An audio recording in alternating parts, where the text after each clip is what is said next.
નમસ્કાર. હે guys, WhatsApp bro, કેમ છો મિત્રો? આજે આપણે ગાંધીવાદી અર્થશાસ્ત્ર અને ગ્રામીણ વિકાસ FY BA અને FY BCom સેમ 1નું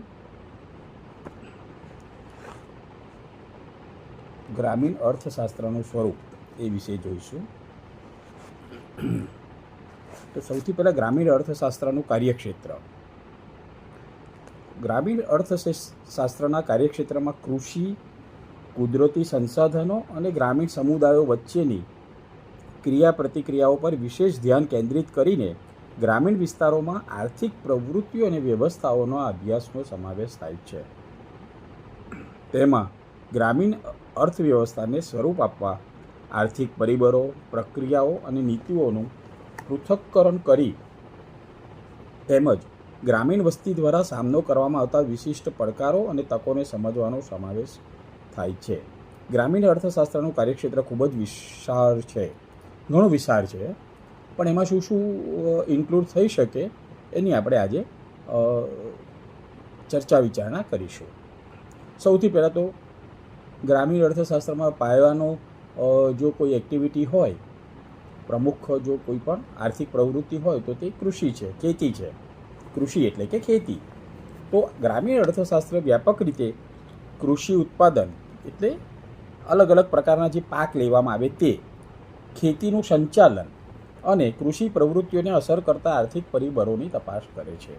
તેમાં જમીનનો ઉપયોગ, જમીનને કઈ રીતે ઉપયોગ કરવી, કઈ રીતે અલગ અલગ પાક લઈ શકાય, એક જ વર્ષમાં એકના બદલે એકથી વધારે પાક, 2, 3 વગેરે પાક, ક્યારે કઈ સિઝનમાં કયો પાક લઈ શકાય, તે બધી વાત છે. તે પછી એટલે કે પાકની પસંદગી, બીજું એનું જે પણ લેન્ડ હોલ્ડિંગનું પ્રમાણ હોય એના આધારે કયો પાક એના માટે યોગ્ય નીવડશે તેની પણ ચર્ચા વિચારણા થાય છે.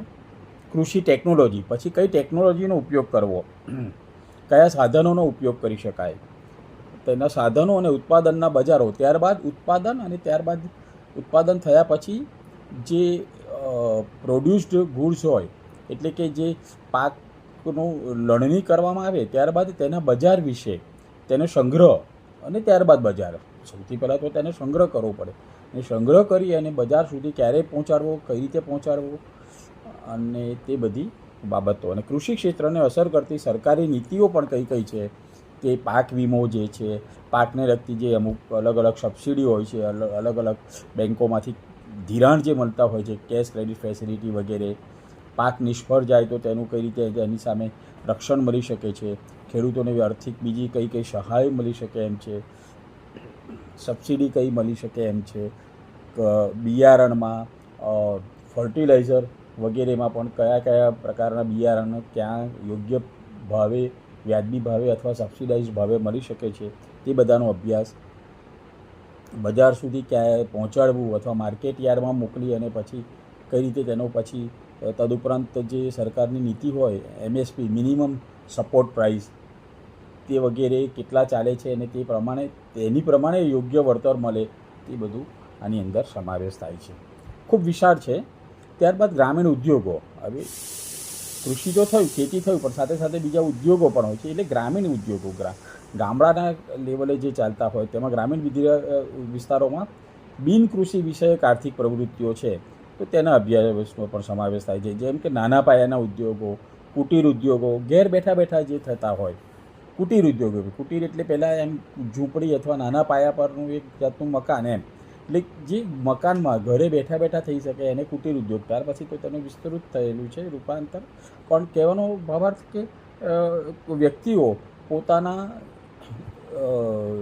રહેઠાણના સ્તરે એ કરી અને પણ જે ઉદ્યોગો કરી શકે તે બધીની બાબતો છે. પછી હસ્તકલા, હાથથી કરવામાં આવતી જે અલગ અલગ કારીગરી હોય છે, કૃષિ પ્રક્રિયા અને અન્ય ગ્રામીણ સાહસોનો સમાવેશ થાય છે.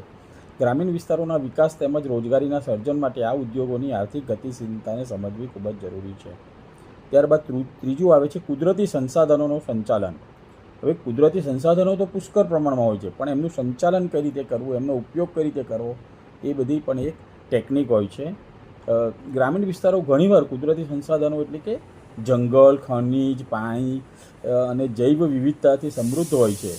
ગ્રામીણ અર્થશાસ્ત્ર આ સંશોધનોનું ટકાઉ સંચાલન, તેનું મેનેજમેન્ટ કરવું, તેમનું આર્થિક મૂલ્ય એ કરવું, તેની જાળવણી કરવી એ મૂલ્યની, અને એના દ્વારા ગ્રામીણ વિસ્તારોનો આર્થિક વિકાસ કઈ રીતે થઈ શકે તેનો અભ્યાસ કરે છે.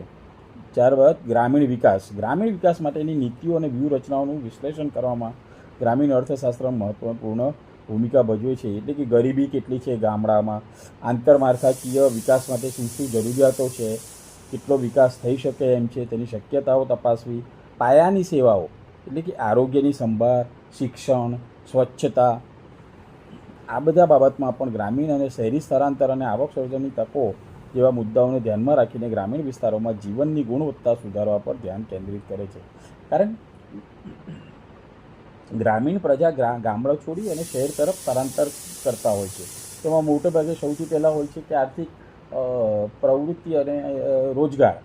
તો જો ગામડામાં પોતાના લેવલે જ જો મળી જતો હોય રોજગાર અને સફિશિયન્ટ ઇન્કમ, જો રોજગાર અને તેને લગતી આવક ઊભી થઈ શકતી હોય તો લોકો શહેરો તરફ સ્થળાંતર ઓછું કરે. એટલો બધો મોહ ન રહે, કારણ કે ત્યાં શહેરોમાં નવેસરથી બધું એકડો ઘૂંટવાનો હોય છે, નવેસરથી બધું વ્યવસ્થા કરવાની હોય છે, અને પ્લસ ડબલ એક્સપેન્સીસ થાય છે. ફેમિલી એક અહીંયા અને એક ત્યાં રહે એટલે ડબલ એક્સપેન્સીસ જે થતો હોય છે, ડબલ મેન્ટેનન્સ થતો હોય છે, તો એ બધું ન થાય. એટલે જો ગામડામાં પોતાના રહેવાસના સ્તરે જ જો યોગ્ય સુવિધાઓ ઉત્પન્ન થઈ શકે, જો રોજગારની અને આવકની, તો લોકોને શહેરો તરફ જવાનો મોહ ઓછો રહે. તદુપરાંત આરોગ્ય માટે પણ લોકો ભાગતા હોય છે શહેરોમાં, પણ જો આરોગ્યની પ્રાથમિક આરોગ્ય અને સારી હોસ્પિટલો વગેરેનો પર જો વિકાસ થાય ગ્રામીણ ક્ષેત્રોમાં, તો પછી લોકોનો શહેરો તરફનો મોહ ઓછો થઈ શકે છે. બીજું શિક્ષણ પાયાનું જે બેઝિક શિક્ષણ છે એ જરૂરિયાતો માટે ઘણીવાર શહેરોમાં જતા હોય છે લોકો, પણ જો એ અહીંયા ગામડામાં અથવા નજીકમાં જ મળી રહેતી હોય તો સારું છે. અને સ્વચ્છતા, હવે તો એ સ્વચ્છતા માટે તો ઘણા બધા પ્રોજેક્ટ્સ સરકારે ચાલુ કર્યા છે, અને ઘેર ઘેર શૌચાલય આ વગેરે ઘણા બધા સ્વચ્છતાના અભિયાનો ચાલુ કર્યા છે, અને ખૂબ જ એનો લાભ બધા ઉઠાવી રહ્યા છે. એમાં પણ સબસિડી મળે છે ઘણી બધી. તદુપરાંત ઘર માટે પણ સબસિડી મળતી હોય છે, એના સરકાર પોતે જ બનાવી આપતી હોય છે. એટલે ઘણા બધા ફાયદા હોય છે.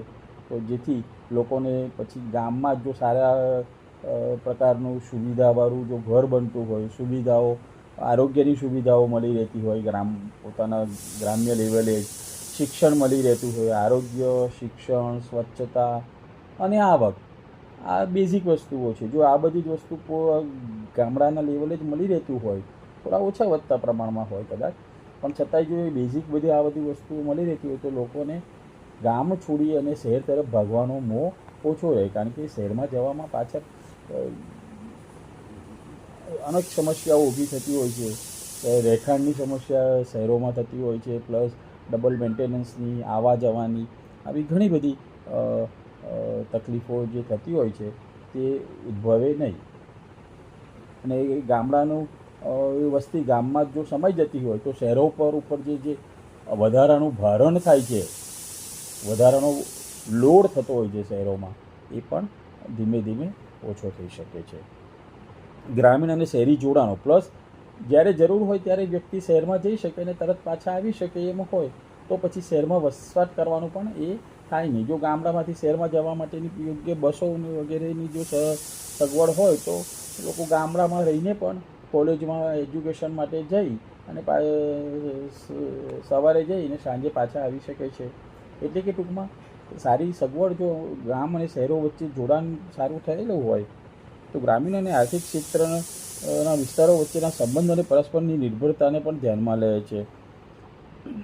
તે ગ્રામીણ અને શહેરી વિસ્તારો વચ્ચે માલ સામાન, સેવાઓ, શ્રમ અને મૂડીના પ્રવાહની પણ શોધ કરે છે. નોકરી ધંધો પણ હોય તો પણ જો યોગ્ય ટ્રાન્સપોર્ટેશનની સુવિધાઓ હોય તો લોકો પોતાના જગ્યાએ જ રહી શહેરમાં જઈ નોકરી ધંધો કરી ને પછી પાછા આવી શકે છે.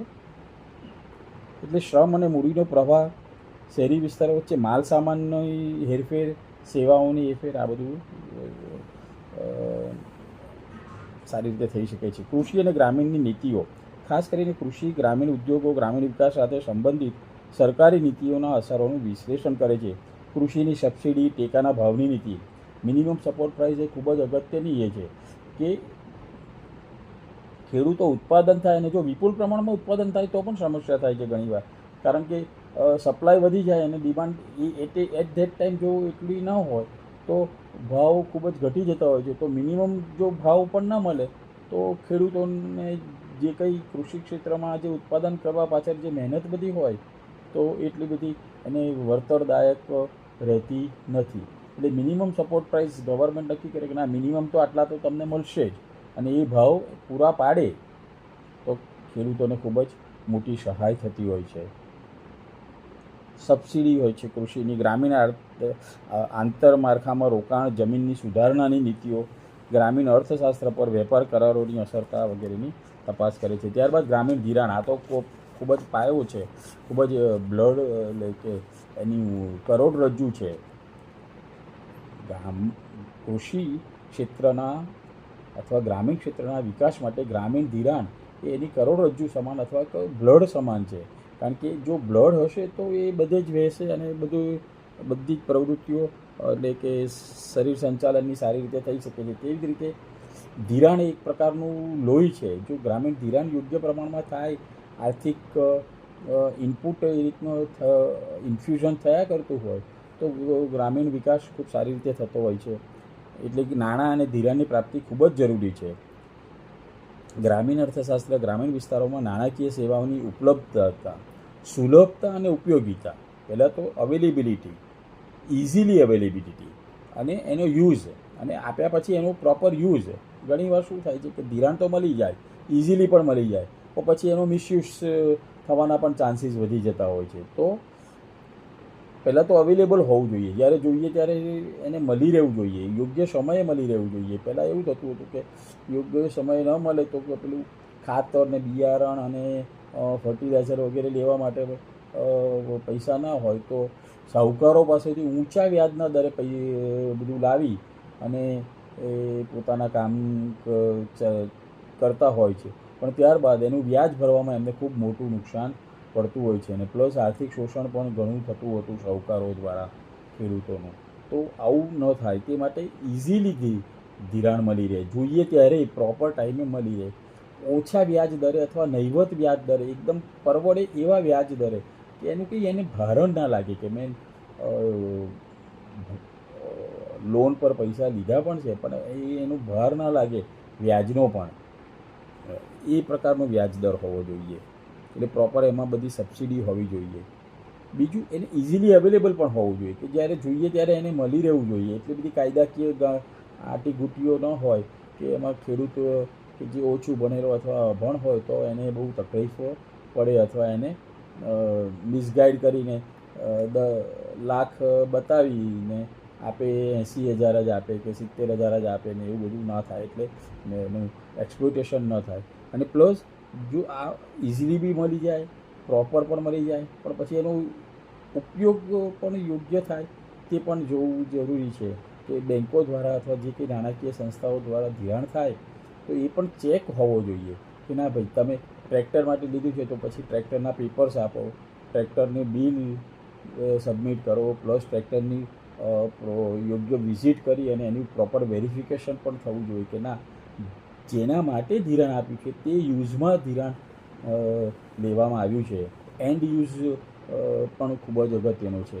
તો ઇઝીલી ધિરાણ મળવામાં ઘણીવાર તો એ ફંડને ડાયવર્ટ થવામાં, સામાજિક કાર્યોમાં અથવા પછી નશામાં અથવા બીજા આડાઅવળા ખર્ચામાં ધિરાણ લીધું હોય કૃષિમાં ઉત્પાદન માટે, અને પછી એમાંથી બંગલો કે ગાડીને કે ઘરમાં એ પૈસા ડાયવર્ટ થઈ જાય, આવું બધું ન થાય તે પણ ધ્યાન રાખવું જરૂરી છે. આ માટે સૂક્ષ્મ ધિરાણ સંસ્થાઓ વીમા અને નવા આધુનિક નાણાકીય મોડલની પણ તપાસ કરે છે. ત્યારબાદ ગ્રામીણ ગરીબી અને આવકના સ્ત્રોત.